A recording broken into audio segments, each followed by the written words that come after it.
Imagine a bustling factory floor in Hefei, China, where advanced machinery hums and workers assemble cutting edge electric trucks. This isn't just any factory, this is Windrose Technology, a company rewriting the rules of industrial production. Founded by Stanford graduate Han Wen, Windrose embodies a new wave of Chinese startups that are reshaping global industries.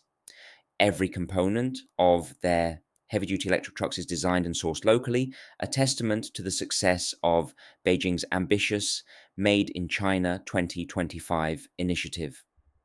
A decade ago, the vision of Made in China 2025 was clear: reduce reliance on foreign imports, and transform the country into a leader in advanced manufacturing.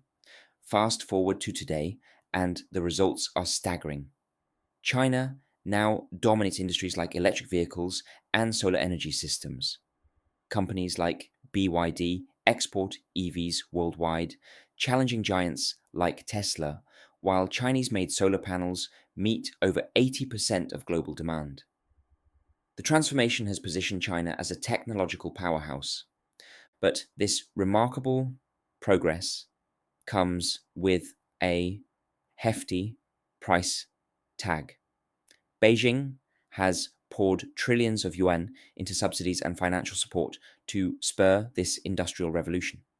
While the initiative has closed critical technology gaps and established China's leadership in manufacturing, it has also aggravated imbalances in the economy. Critics argue that the country remains overly focused on production at the expense of consumption. Consider the automotive industry. In 2020, China's vehicle exports were modest, barely matching imports. Today, China is the world's largest vehicle exporter, with shipments nearing 6 million annually.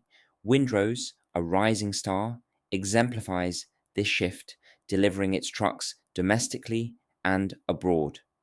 However, this progress has not been without challenges. The massive investments in technology and infrastructure have fueled global trade tensions. From the United States to Europe, countries are pushing back against China's dominance in key industries. President Xi Jinping has remained steadfast in his commitment to self reliance and technological innovation. In a recent speech, he emphasized that science and technology are the cornerstones of national strength. For Xi, the sacrifices and trade offs of Made in China 2025 are justified by the freedom and independence they bring. However, the initiative has faced criticism even within China.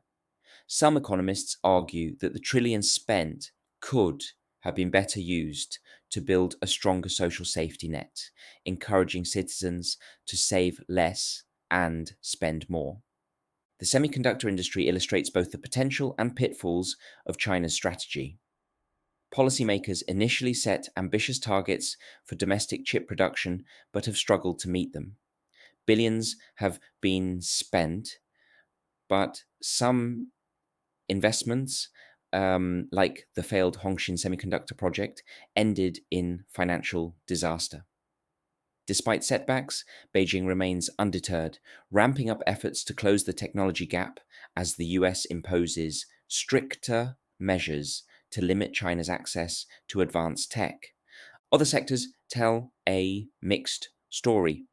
While China leads in renewable energy and EV production, progress in industrial robotics and shipbuilding is less uniform. Local brands now dominate robot sales, but targets for market share and technological parity remain elusive. Meanwhile, China's shipyards produce more vessels than any other nation, but have yet to capture specialized markets like liquefied natural gas carriers. Despite these challenges, the results of Made in China 2025 are undeniable.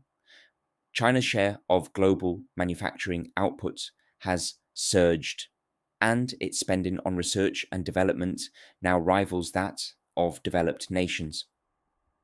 The initiative's ripple effects are reshaping global trade dynamics, challenging traditional powerhouses like Japan, Germany, and the US. However, the road ahead is not without risks.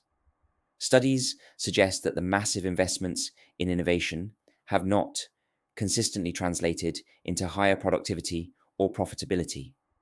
Critics warn that the country's heavy reliance on subsidies could exacerbate inefficiencies, leaving key sectors vulnerable.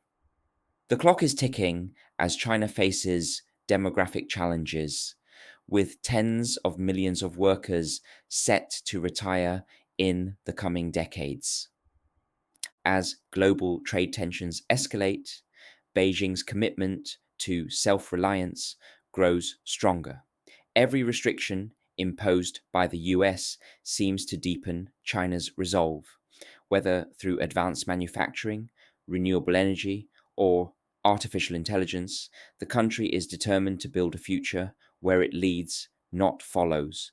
The story of Made in China 2025 is one of ambition, sacrifice, and transformation. It is a bold experiment that has redefined China's place in the world and reshaped industries on a global scale. Yet, as the initiative evolves, the question remains, at what cost, and can the momentum be sustained?